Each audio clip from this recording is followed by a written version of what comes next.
Rajah Jackson has finally been arrested. It took a long time, let's be honest with ourselves. But after the incident with Rajah Jackson beating down Psycho Stu aka Stuart Smith, this was an inevitability. What's up? It's yours truly, Flamin' Ricky DeRays, and these are my thoughts on Rajah Jackson's recent arrest. If you guys don't know, TMZ Sports has recently reported that Rajah Jackson got arrested after his incident with Stuart Smith. If you guys want context on the entire situation, Rajah Jackson was invited to an independent wrestling show by a wrestler by the name of AJ Mana. Rajah Jackson was then backstage with all of the wrestlers and got hit with a can by Psycho Stu. Psycho Stu did not know that Rajah Jackson was not a worker. Psycho Stu kept kayfabe amongst with everybody else, but Rajah Jackson didn't know any better. And look, 100% Psycho Stu was at fault for that. But while Rajah Jackson was streaming the entire thing, Stuart Smith went on record and apologized not once, not twice, but 3 times to Rajah Jackson. And Rajah actually accepted his apology. Then meanwhile, later on, AJ Mana was influencing Rajah Jackson into giving him his receipt, knowing damn well Rajah Jackson had no idea what a receipt in professional wrestling is.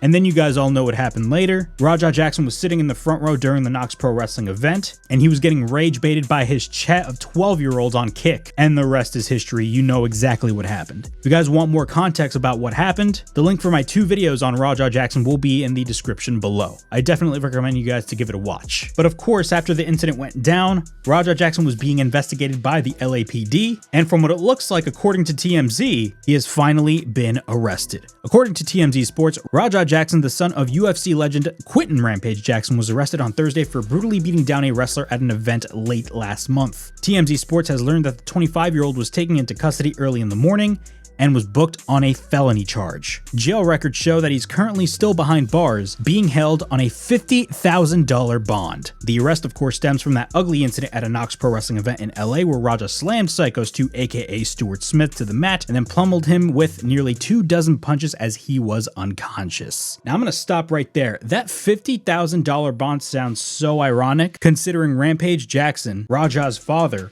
went on record on his own stream, and I talked about this in my previous videos, saved up money just to bail Rajah out of jail if anything were to happen to Rajah. I guess Rampage is going to use that money for good use, eh? Continuing on, mercifully, after 10 to 11 seconds of repeated blows, other wrestlers stepped in and pulled Rajah off Stuart Smith. The wrestler who had gotten into spat with Rajah just before the event spent several days in the hospital with numerous injuries, including a fractured malaxia bone. Thankfully, he's since been released and is recovering at home, which is great to hear. For Rampage Jackson's part, he's actually stated that his son should spend time in jail for his behavior, and he stated this on the Ara Helwani show a couple of weeks later, adding a quote-unquote little community service, anger management courses, and therapy would be good for Rajah as well. And according to TMZ, the story is still developing. Okay, from what it looks like, Rajah Jackson has been arrested. I think it's about damn time. I think it's pretty much safe to say that from the moment everybody watched what went down on Rajah's Kick stream, everybody knew that Rajah had to suffer the consequences. And those consequences were, of course, getting arrested. Because what Rajah Jackson did was not just a pro wrestling quote-unquote shoot. This was more than that. This goes beyond pro wrestling. This goes beyond mixed martial arts. At the end of the day, what Rajah did was attempted murder, and you cannot tell me otherwise. And what's crazy is that a lot of people say that as well. A lot of wrestling personalities and a lot of MMA personalities. And you had a lot of people defending the actions of Rajah Jackson, guys like Mark Henry, RVD, you name it. A lot of those people defended it. And I talked about this in my previous video. It's ironic how guys like Mark Henry and RVD defended Rajah Jackson, but you have guys like JBL absolutely condemning the actions of Rajah Jackson. JBL, who was one of the most controversial wrestlers behind the scenes, thought that what Rajah did was absolutely horrible. Goes to show you the type of person that Rajah Jackson is. I'm telling you, this whole culture of IRL streaming is absolutely toxic. Guys like Jack Doherty, guys like Neon, a lot of these types of streamers are horrible human beings, and their whole lives are reflected on the internet. All of their actions take place on the internet. There's literally no morality when it comes to these people, and it's sickening to say the least. Like, they're literally streaming their lives 24/7 for the entire world to see. How do you live like that? Like, I'm serious, how do you literally live like that? And what's crazy is that Rajah got influenced by a bunch of 12-year-olds in the chat, because you know they love watching that type of shit, and regardless of whether or not they had planned Rajah to be a part of the show or not, what they did, it was still irresponsible by the promoter promotion themselves. The promotion of Nox Pro should have been on top of this whole situation from the get-go and instead encouraged their talent not to talk to law enforcement. I mean, if that is not Bush League, I do not know what is. No wonder Nox Pro lost their WWE ID affiliate. It's because of the fact that they were irresponsible. If you are an independent promotion and you are labeled as a WWE ID affiliate, that means that that independent school or promotion is trustworthy in training a lot of people to become professional wrestlers. Nox Pro showed the complete opposite of that. And honestly, I feel bad for guys like Rikishi because apparently Rikishi was not even in the building when that whole situation went down. Whoever was in charge of the show should immediately be fired, in my opinion. But I believe Nox Pro has a 50-50 split in ownership. So I believe the other half of Nox Pro was running the show, but still, what he did was irresponsible. Not only that, a lot of the wrestlers, guys like AJ Mana, influenced him. I mean, it was just an absolutely horrible situation. At the end of the day, Raja Jackson did get influenced, but he made those choices himself. And the fact that it took this long for him to get arrested speaks volumes of our justice system. In my opinion, this whole incident left a black eye not only on pro wrestling, but it also left a black eye on MMA as well. It literally made both industries look so bad. And the fact that people are still defending Raja's actions, again, speaks volumes. But as of right now, Raja Jackson has been officially arrested, and rightfully so. But don't be surprised if he got bailed out, because it's only a $50,000 bond. I assume Rampage Jackson saved a lot more than just $50,000, because, you know, he saved up some bail money for Raja, as he stated in that stream. But we're gonna have to wait and see. But yeah, those are my thoughts on Raja Jackson's arrest. Please like, subscribe,